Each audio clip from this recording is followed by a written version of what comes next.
with him.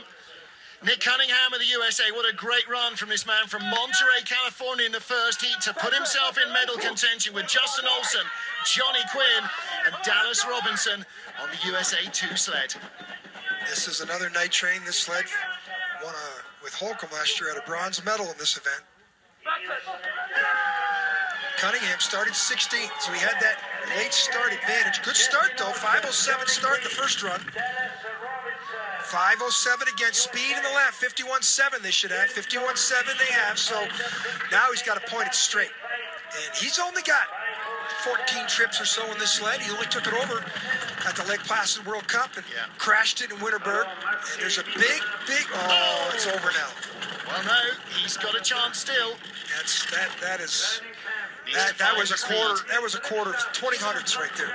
And it will continue to haunt him until he gets some speed out of Horseshoe. Yeah, that mistake right there. If he has 110.5, he'll be lucky. 110.2 speed, yeah. That's all related to that mistake between Wall and Snake. Best two results this season in four-man so far for Cunningham. 12 places, but he's gone. We said that was giving everybody problems.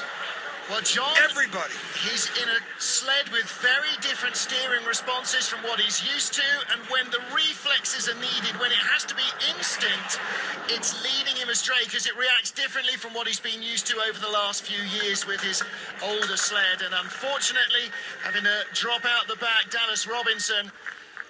So the guys will not be credited with a time. So no points for Nick Cunningham from this weekend in St. Moritz. A lot of teams have been making that mistake all day in both runs, and it finally caught up to Nick Cunningham. But when you have to have that instinct, and the sled reacts differently to what you've been used to over the last 2 or 3 years, it's what leads you astray, and that didn't help. Hope that they're all, we see 3 of them up. I haven't seen the picture for Dallas Robinson. He Dallas kicked out down in Martineau. Let me tell you, Corey Butner crashed there early in the week for the U.S., had a concussion problem, and did not compete in this race. But Nick Cunningham going for a medal. Anguish rather than pain. Yeah, but the athletes get beat up more in this natural track. And here's down the right side. He's not too bad here, but he steers in, gets a little lazy here, and now this is the pressure, and he didn't steer. He steered too hard, then the centrifugal force brought him back up, and he couldn't save it. Look at the number 2 guy. He steered too hard in the first part of the take-on, and then went down. You're talking about such finessing there to get the steer you want, and to every instinct there is telling him exactly what his other sled would have done, and this one doesn't react the same way, and that's the drama there.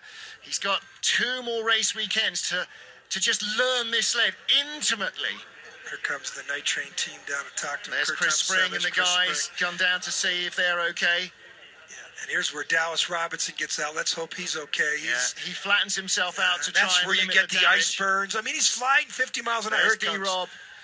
Yeah, he looks pretty beat up. Great track and field sprinter, indoor 60-meter track and field guy, one of the tallest 60-meter sprinters you're ever going to see. Great physical specimen.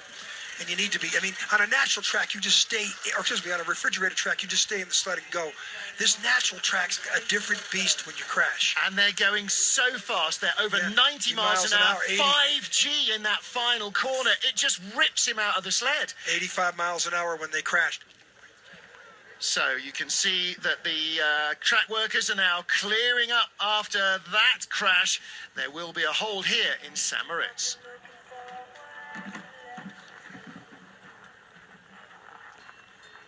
They will pack little bits of snow into the gouges. Let's take a look again.